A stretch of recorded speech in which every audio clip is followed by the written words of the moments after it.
Mi nuera estaba desparramada en el sofá de mi sala como si fuera la dueña de la casa, comiendo botanas y viendo la televisión mientras yo terminaba de preparar la cena de Nochebuena en la cocina.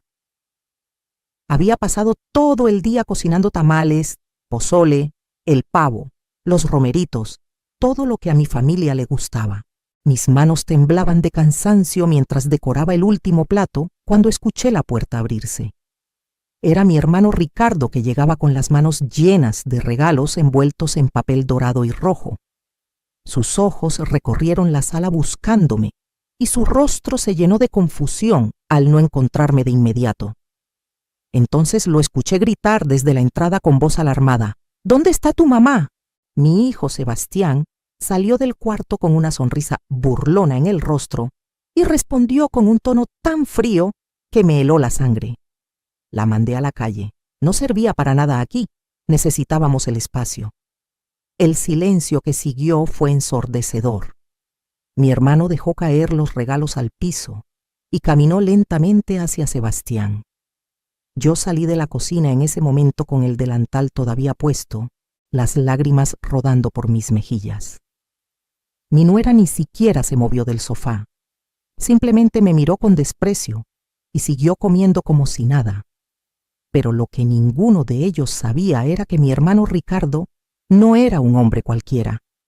Era un juez recién jubilado, un hombre que había pasado 40 años de su vida combatiendo las injusticias, conocido en todo el estado por no dejar pasar ni una sola falta a la ley o a la dignidad humana. Vi cómo sus ojos se oscurecieron de una forma que solo había visto una vez antes, cuando alguien había intentado estafarme años atrás. Sacó su teléfono celular del bolsillo y marcó un número. La llamada duró menos de 30 segundos. Solo dijo: «Ya llegué. Necesito que vengas ahora mismo a esta dirección», y después colgó. Mi hijo y mi nuera se miraron entre ellos con una sonrisa nerviosa, sin entender todavía la magnitud de lo que acababa de desencadenar. Sebastián incluso se atrevió a decirle a mi hermano: «Tío, no te metas en esto, son asuntos de mi casa». Ricardo no respondió, simplemente se quedó parado en medio de la sala, mirándolos fijamente con esa mirada de juez que había hecho temblar a los peores criminales. 10 minutos después sonó el timbre. Lo que pasó a continuación convirtió su Navidad en la peor pesadilla que jamás hubieran imaginado. Sigue mi historia hasta el final y comenta la ciudad desde donde me estás viendo para saber qué tan lejos ha llegado mi relato. Mi nombre es Mercedes del Carmen Ruiz y tengo 68 años. Nací en un pueblito de Guanajuato donde aprendí desde niña que una mujer debe sacrificarse por su familia, que el amor de madre no conoce límites y que los hijos son la bendición más grande que Dios nos puede dar. Durante 45 años creí eso con cada fibra de mi ser. Me casé joven, a los 19 años, con Alberto, un hombre trabajador que manejaba camiones de carga por todo el país. Quedé embarazada de Sebastián a los pocos meses de casada y desde ese momento mi vida entera giró alrededor de ese niño. Alberto pasaba semanas fuera de casa por su trabajo, así que fui yo quien crió a Sebastián prácticamente sola. Me levantaba a las 5 de la mañana para prepararle el desayuno antes de la escuela. Planchaba su uniforme cada noche para que siempre se viera impecable. Lo ayudaba con sus tareas hasta altas horas de la madrugada. Cuando Alberto tuvo el accidente en la carretera a Monterrey y quedó con una pierna destrozada, fue mi turno de sostener la casa. Empecé a vender tamales por las mañanas y a limpiar casas por las tardes. Mis manos se llenaron de callos, mi espalda comenzó a dolerme todo el tiempo, pero nunca me quejé porque mi hijo necesitaba continuar sus estudios. Sebastián era inteligente, sacaba buenas calificaciones y yo soñaba con verlo convertido en un profesionista, alguien que tuviera una vida mejor que la nuestra. Vendí las pocas joyas que tenía, incluido el anillo de bodas de mi abuela, que era lo único de valor que me quedaba, para pagar su universidad. Trabajé doble turno durante 6 años para que no le faltara nada, para que tuviera sus libros, su computadora, su ropa, su celular. Alberto me decía que lo estaba malcriando, que el muchacho debería trabajar y estudiar como hacen la mayoría, Pero yo no quería que sufriera, no quería que conociera las dificultades que yo había conocido. Quería darle todo lo que yo nunca tuve. Los fines de semana que venía a casa de la universidad, yo le preparaba todos sus platillos favoritos. Cocinaba desde el viernes en la noche para tener todo listo, su mole preferido, sus enchiladas verdes, el arroz con leche que le encantaba. Lavaba toda su ropa, se la planchaba, la doblaba con cuidado. Él solo llegaba a comer y a dormir. Casi no conversábamos. Siempre estaba ocupado con su teléfono o saliendo con sus amigos. Cuando conoció a Daniela en su último año de universidad, sentí que algo cambiaba. Ella venía de una familia con dinero. Su padre tenía varios negocios en la ciudad. La primera vez que vino a casa, vi cómo miraba nuestra humilde sala con desprecio, cómo arrugaba la nariz cuando le ofrecí café en nuestras tazas despostilladas. Pero Sebastián parecía fascinado con ella, así que yo callé mis preocupaciones.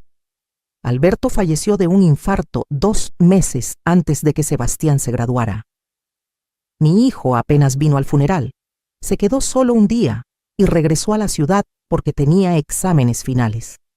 Recuerdo que lloré sola junto al ataúd de mi esposo esa noche, preguntándome si tanto sacrificio había valido la pena. Después de graduarse, Sebastián consiguió un buen trabajo en una empresa y se casó con Daniela. Yo vendí la casita del pueblo donde había vivido toda mi vida y me mudé a la ciudad para estar cerca de ellos. Con ese dinero ayudé a Sebastián a dar el enganche de su departamento. Les compré los muebles de la sala, el refrigerador, la estufa, todo lo que necesitaban para empezar. Me quedé viviendo en un cuartito que renté cerca de su casa, un lugar pequeño y húmedo, pero me decía a mí misma que no importaba porque estaría cerca de mi hijo. Al principio Sebastián todavía me visitaba de vez en cuando, me hablaba por teléfono, venía a comer los domingos, pero conforme pasaron los meses, las visitas se hicieron más esporádicas. Daniela siempre tenía una excusa. Estaban ocupados, tenían compromisos, ella no se sentía bien. Yo entendía, pensaba que así era la vida de las parejas jóvenes modernas. Hace un año, cuando cumplí 67, mi hermano Ricardo me visitó en mi cuartito. Se quedó parado en la puerta mirando las paredes con humedad, la cama individual pegada contra la ventana, la cocineta eléctrica de 2 hornillas, que era todo lo que tenía para cocinar. Me preguntó por qué vivía así cuando le había dado tanto dinero a Sebastián. Le dije que mi hijo necesitaba ese dinero más que yo, que estaba construyendo su futuro. Ricardo negó con la cabeza y me dijo: Mercedes, ese muchacho te está usando y esa mujer que tiene es una víbora. Le pedí que no hablara así de mi familia. 3 meses después me enfermé de los bronquios, una infección terrible que me tuvo en cama durante 2 semanas. Le marqué a Sebastián, pero nunca contestó mis llamadas. Le mandé mensajes de texto diciéndole que me sentía muy mal, que necesitaba que me llevara al doctor. Respondió 3 días después diciendo que había estado muy ocupado en el trabajo. Fue mi vecina, doña Lupita, una señora mayor que apenas podía caminar por su artritis, quien me llevó a la clínica del Seguro Social. Cuando finalmente Sebastián vino a verme una semana después, solo fue para pedirme dinero prestado. Dijo que Daniela quería remodelar la cocina del departamento y que necesitaban 50,000 pesos. Le dije que ya no tenía ahorros, que había gastado todo en sus estudios y en ayudarlos con el departamento. Se enojó tanto que azotó la puerta al salirse. Pasaron 4 meses sin que supiera nada de él. En mayo Daniela quedó embarazada y Sebastián me habló para darme la noticia. Sentí que mi corazón se llenaba de alegría. Pensé que un bebé los acercaría nuevamente a mí, que volvería a ser parte de su vida. Me ofrecía ayudarlos con todo lo que necesitaran. Durante los meses del embarazo, trabajé haciendo costuras para otras personas, vendiendo gelatinas y postres para juntar dinero.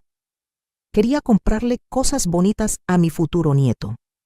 Conseguí hacer 12,000 pesos y con eso les compré la carriola que Daniela había visto en una tienda departamental. Pañales, ropa, biberones, todo lo que una abuela amorosa quiere darle a su nieto.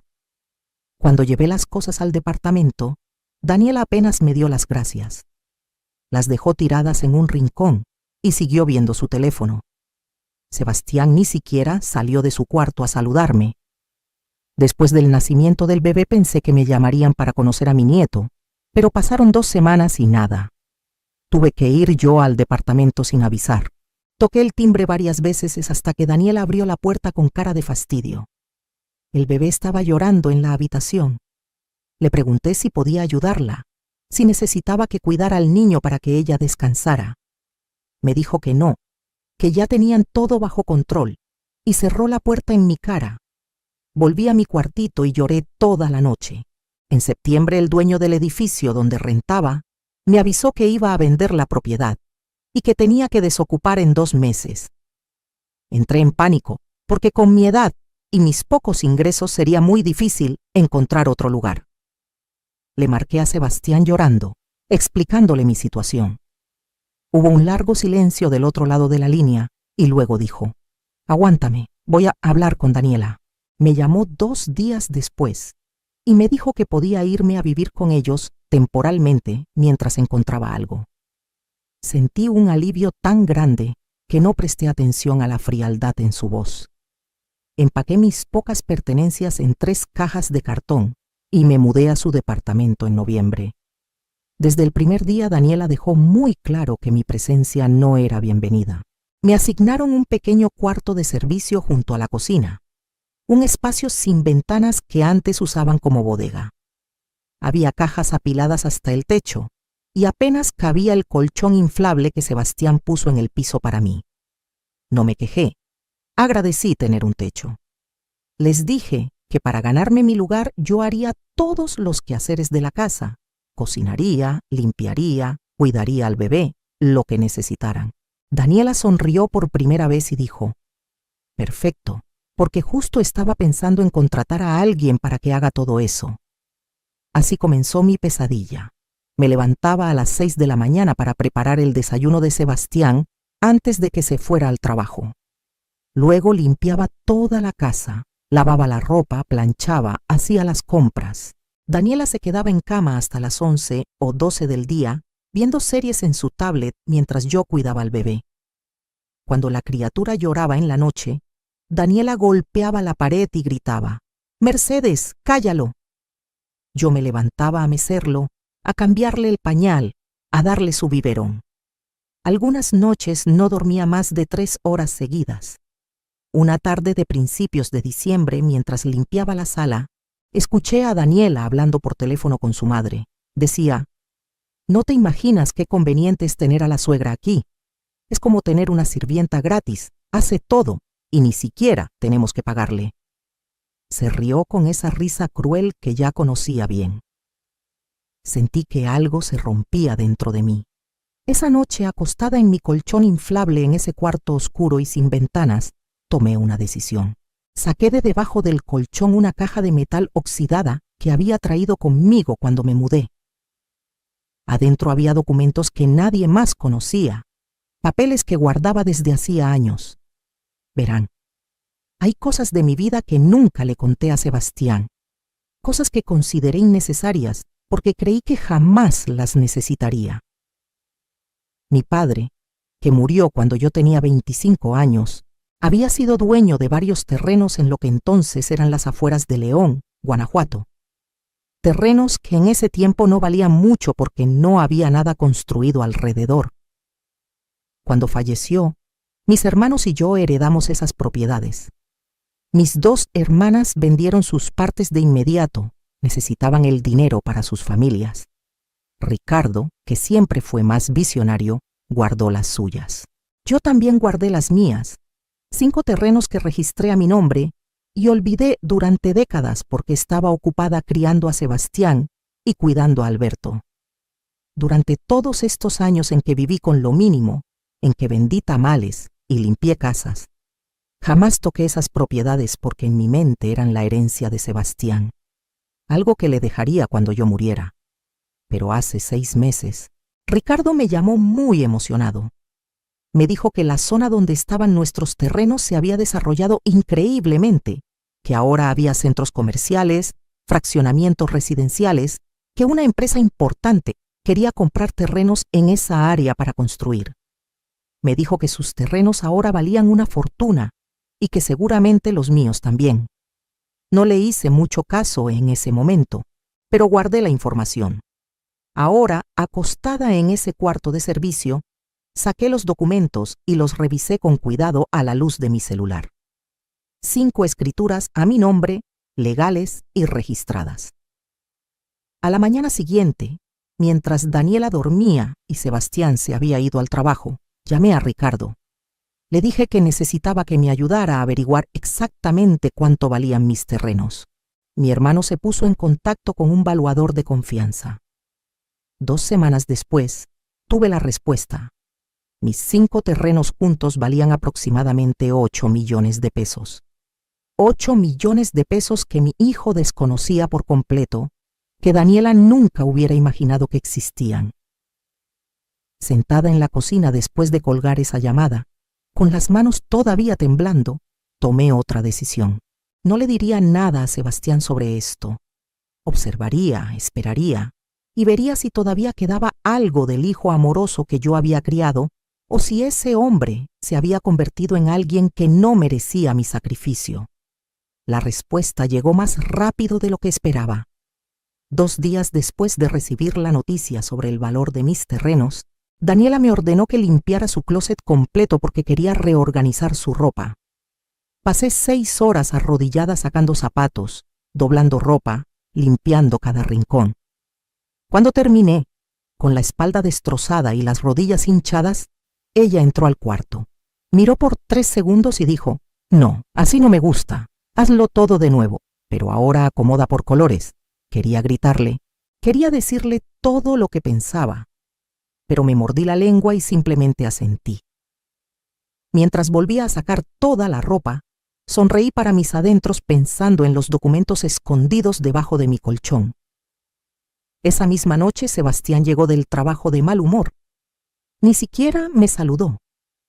Daniela le dijo que la cena que yo había preparado, un pollo en mole que había tardado 3 horas en cocinar, se veía asquerosa. Sebastián probó un bocado y lo escupió en el plato diciendo que sabía horrible, que yo ya estaba muy vieja y que hasta para cocinar servía. Tiró su plato en el fregadero con tanta fuerza que se rompió. Les pedí disculpas con la cabeza agachada, recogí los pedazos de plato y me fui a mi cuarto. Pero en lugar de llorar como hubiera hecho antes, saqué mi celular y le mandé un mensaje a Ricardo. «Necesito tu ayuda para vender los terrenos, lo más pronto posible». Mi hermano me llamó de inmediato preguntando qué había pasado, si estaba bien. Le dije que estaba perfecta, que nunca había estado mejor, pero que necesitaba su discreción absoluta. Ricardo entendió sin que le explicara más. Al día siguiente, mientras Sebastián trabajaba y Daniela se fue al salón de belleza, dejándome cuidando al bebé, Ricardo vino al departamento. Trajo consigo a un notario de confianza y a un comprador interesado en mis terrenos. Firmamos todos los papeles preliminares en la mesa del comedor, la misma mesa donde cada noche me hacían sentir que no valía nada. El comprador, un empresario serio de unos 50 años, me explicó que podía pagarme la mitad del dinero de inmediato y la otra mitad en 30 días, una vez que se completaran todos los trámites legales. Acepté. 3 días después, tenía depositados en mi cuenta bancaria 4 millones de pesos. 4 millones de pesos que me convertían en una mujer con más dinero del que Sebastián ganaría en toda su vida trabajando. Pero no dije nada. No cambió mi comportamiento. Seguí levantándome temprano, cocinando, limpiando, aguantando sus desprecios. Solo que ahora cada insulto me resbalaba. Cada orden me daba risa por dentro. Cuando Daniela me gritaba por no doblar las toallas exactamente como a ella le gustaba, yo asentía sumisa mientras pensaba en el departamento frente al mar en Puerto Vallarta que había visto en internet y que podía comprar al contado si quisiera. Cuando Sebastián se quejaba de que era una carga en su casa, yo bajaba la mirada mientras recordaba el saldo de mi cuenta bancaria. Ricardo venía a visitarme seguido con la excusa de ver a su sobrino. Daniela lo toleraba porque mi hermano siempre traía regalos caros para el bebé. Lo que ella no sabía era que en esas visitas Ricardo y yo planeábamos cada detalle de lo que vendría. Le conté todo, cada humillación, cada maltrato, cada palabra cruel. Mi hermano estaba furioso, pero le pedí que no interviniera todavía, que esperara el momento perfecto. Ese momento llegaría en Navidad. Le pedí a Ricardo que organizara una cena de Nochebuena en casa de Sebastián, que él traería el pavo, los regalos, y que haría como si fuera una reunión familiar normal. Sebastián aceptó encantado porque mi hermano, siendo un juez jubilado respetado, le daba cierto estatus tenerlo de visita. Daniela estuvo de acuerdo porque significaba regalos caros y la oportunidad de presumir su departamento. Lo que ninguno de los dos sabía era que Ricardo también invitaría a otras personas esa noche, personas cuya presencia cambiaría todo. Los últimos días antes de Navidad fueron especialmente crueles. Daniela me hizo limpiar toda la casa 3 veces porque quería que estuviera impecable para la visita de Ricardo.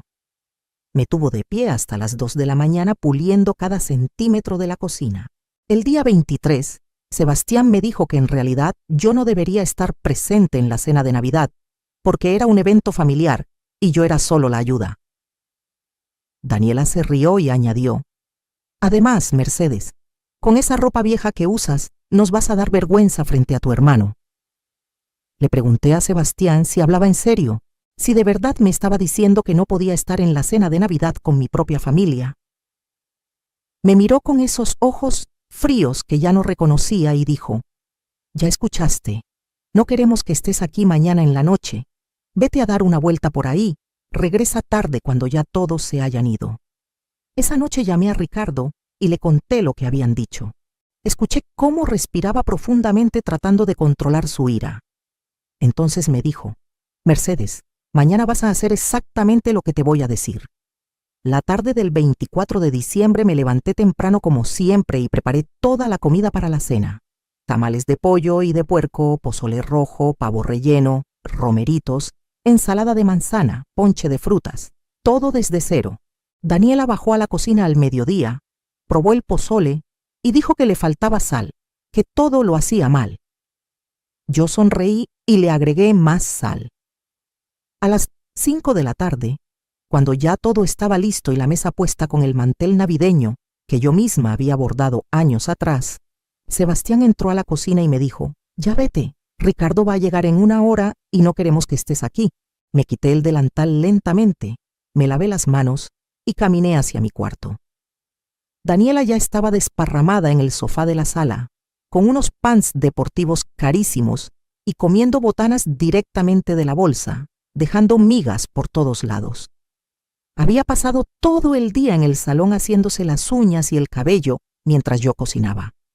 Tomé mi bolsa, mi suéter y salí del departamento sin decir palabra. Pero no me fui lejos. Bajé al estacionamiento y me subí al coche de Ricardo, que ya estaba esperándome ahí según lo planeado.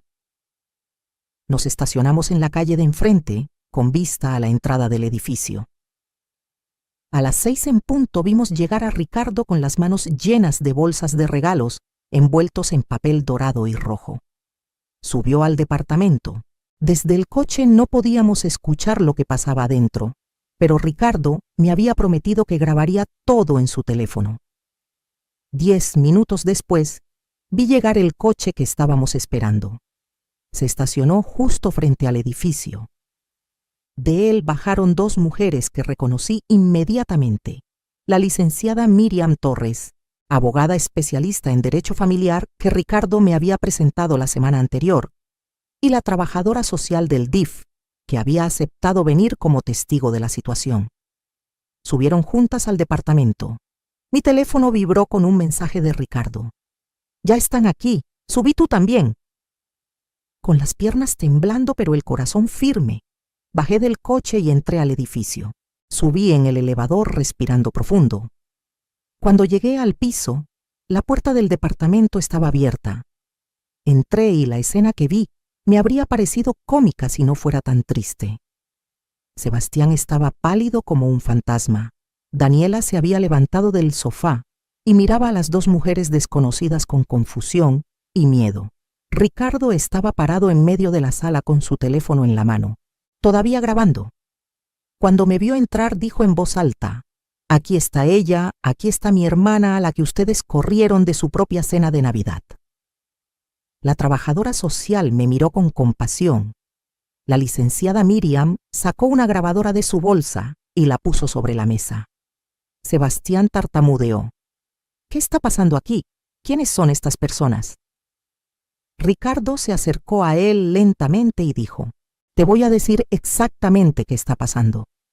Estas personas son testigos de cómo has tratado a tu madre durante meses.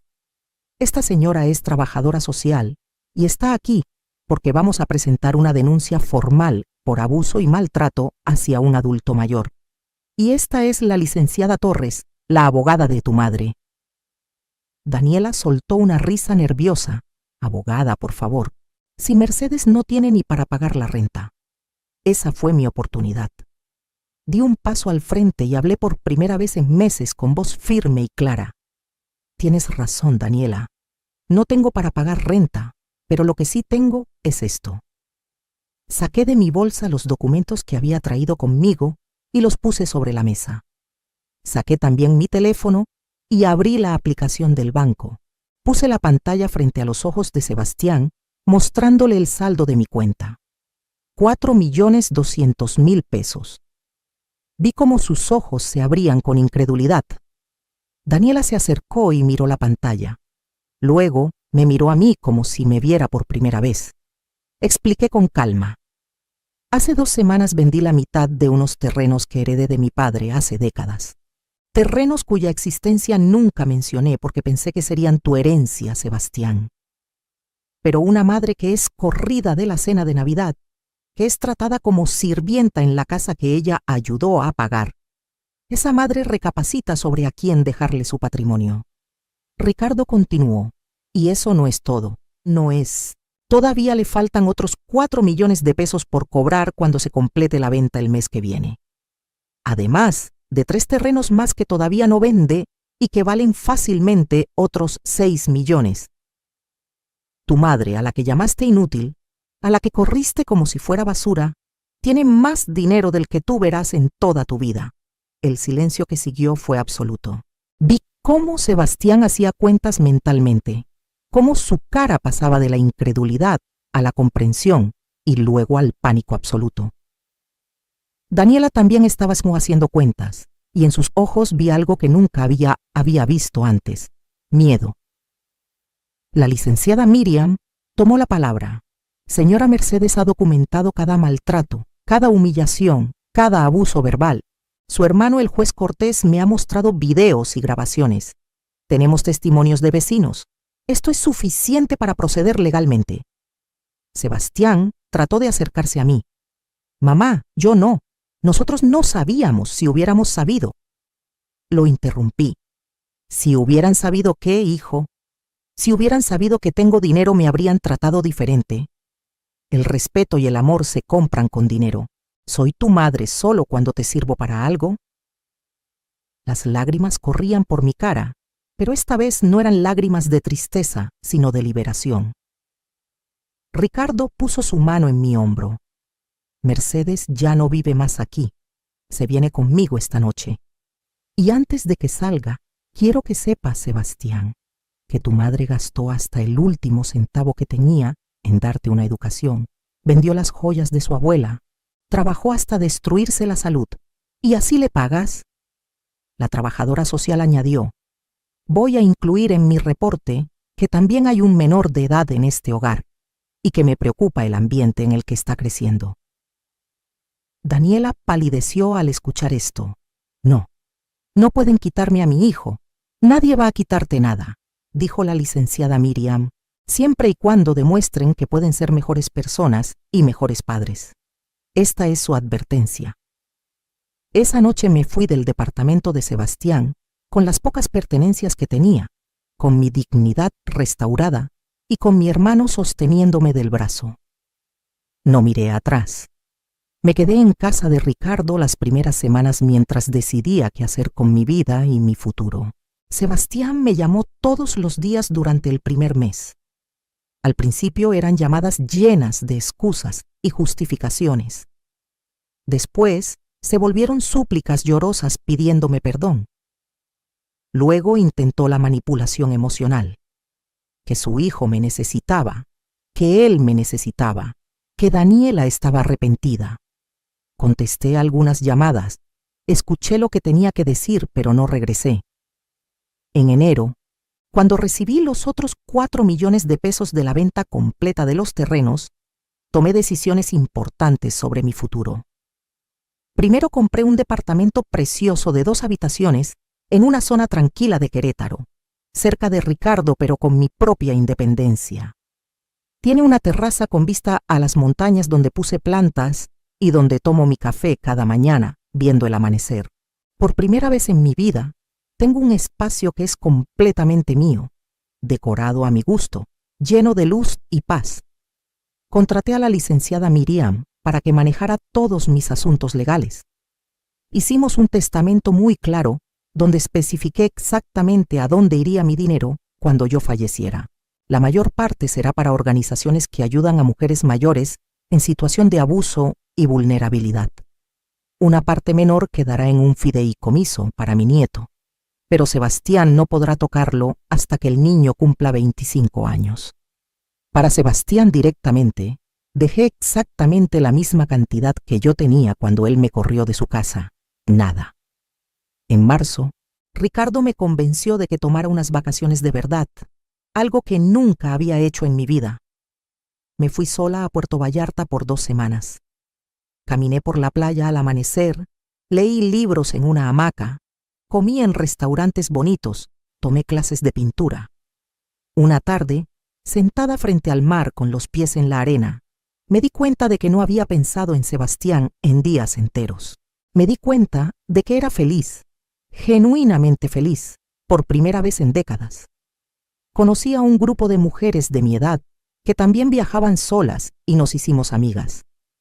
Ellas también tenían historias de hijos ingratos, de sacrificios no valorados, de años perdidos viviendo para otros. Juntas hicimos un pacto: vivir el resto de nuestras vidas para nosotras mismas. En mayo, Sebastián apareció en la puerta de mi nuevo departamento. Se veía demacrado, más delgado, con ojeras profundas. Me dijo que Daniela lo había dejado, que se había ido con el bebé a casa de sus padres, que él estaba solo y que finalmente entendía todo lo que yo había hecho por él. Lloró en mi sala pidiéndome perdón, pidiéndome que lo ayudara una vez más. Lo escuché en silencio. Cuando terminó de hablar, le serví un vaso de agua y le dije: Sebastián, te voy a decir algo que necesitas escuchar. Te di todo lo que tenía, no solo dinero, sino mi tiempo, mi salud, mi vida entera. Lo hice por amor, pero también lo hice mal, porque te enseñé que podías tomar sin dar nada a cambio, que mi valor como persona dependía de lo que pudiera hacer por ti. Eso fue mi error como madre. Pero tus acciones como adulto, la forma en que me trataste, eso fue tu decisión. No puedo salvarte de las consecuencias de tus propias decisiones. No esta vez. Le dije que podíamos reconstruir una relación eventualmente, pero que sería diferente, con límites claros y respeto mutuo. Que yo ya no era la mujer que se dejaba pisotear, que había descubierto mi propio valor y que nunca más lo olvidaría. Que si quería ser parte de mi vida, tendría que ganárselo con acciones, no con palabras. Se fue ese día sin promesas de mi parte, sin dinero, sin el rescate que esperaba. Supe después por Ricardo que consiguió un segundo trabajo para poder pagar solo el departamento, que está yendo a terapia, que está intentando recuperar a su familia. No sé si lo logrará, pero esa ya no es mi responsabilidad. Hoy, mientras escribo esto sentada en mi terraza en una mañana fresca de octubre, con mi café humeante y mis plantas floreciendo alrededor, puedo decir que estoy en paz. Tengo 68 años y finalmente aprendí que amarme a mí misma no es egoísmo, es supervivencia. Que poner límites no es crueldad, es respeto propio. Que los hijos no son proyectos en los que invertir toda tu identidad. Son personas separadas que tomarán sus propias decisiones y vivirán sus propias consecuencias. Sebastián y yo hablamos una vez al mes ahora. Las conversaciones son cordiales pero distantes. Me cuenta de su vida, yo le cuento de la mía. Todavía no he conocido en persona a mi nieto desde que me fui, y eso duele, pero entiendo que es parte del proceso. Daniela no me ha dirigido la palabra desde aquella Navidad, y no espero que lo haga. He invertido parte de mi dinero en un pequeño negocio de repostería con 2 de las amigas que conocí en Puerto Vallarta. Hacemos pasteles y postres gourmet que vendemos a cafeterías y restaurantes. No lo hago por necesidad, sino por placer, porque descubrí que me encanta crear cosas bellas con mis manos cuando no estoy agotada y resentida. El resto de mi tiempo lo paso viajando, leyendo, tomando clases de cosas que siempre quise aprender. Inglés, computación, historia del arte. Salgo a caminar cada tarde con un grupo de adultos mayores del vecindario. Voy al cine sola los martes porque hay descuento. Cocino solo cuando quiero y solo lo que me gusta a mí. Vivo, finalmente, para mí misma. Ricardo dice que estoy irreconocible, que parezco 10 años más joven, que mis ojos brillan de una forma que no veía desde que éramos niños. Tiene razón. Es increíble lo que sucede cuando dejas de cargar el peso de las expectativas de otros, cuando dejas de medirte por cuánto puedes sacrificar.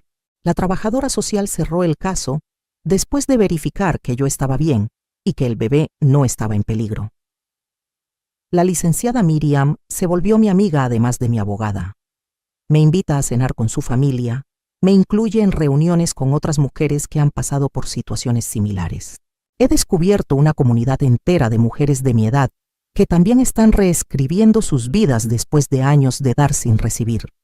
A veces, en las noches tranquilas, pienso en aquella Nochebuena cuando estaba arrodillada en mi cuartito oscuro sin ventanas, sintiéndome invisible e inútil. Pienso en cómo el descubrir mi propio valor, literalmente y figurativamente, cambió el curso de mi vida. No fue el dinero lo que me salvó, fue la revelación de que yo merecía más, de que mi vida tenía valor más allá de lo que pudiera hacer por otros. El dinero solo me dio la libertad de actuar según esa revelación. Les cuento esta historia no para que sientan lástima por mí, sino para que entiendan que nunca es tarde para defenderte, para poner límites, para decir basta.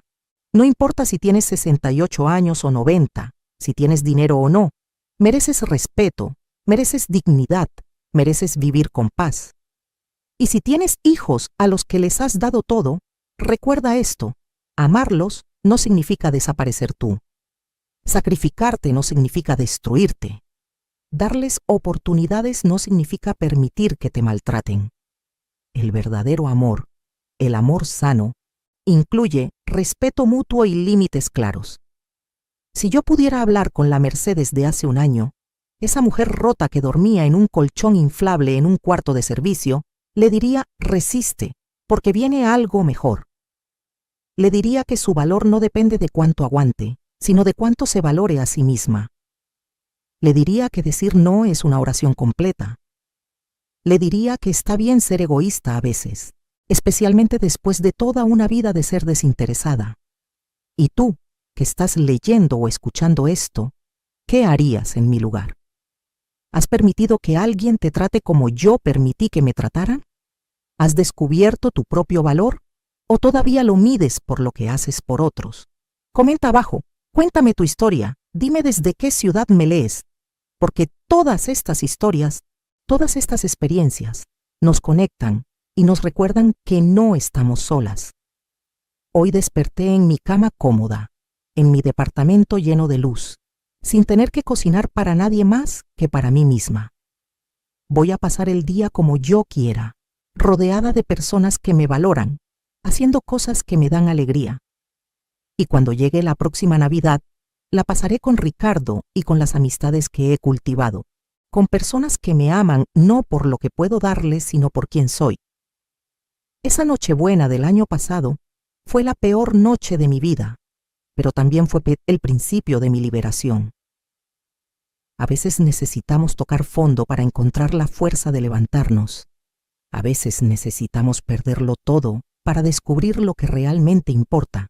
Y a veces necesitamos que nos rompan el corazón para finalmente aprender a valorarnos. Valió la pena cada lágrima, cada humillación, cada momento de dolor porque me trajeron hasta aquí, hasta esta vida que finalmente es mía.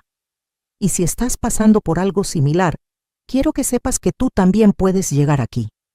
Tú también mereces tu propia terraza con vista a las montañas, literal o metafóricamente. Tú también mereces paz. Nunca es tarde para comenzar de nuevo. Nunca es tarde para elegirte a ti misma.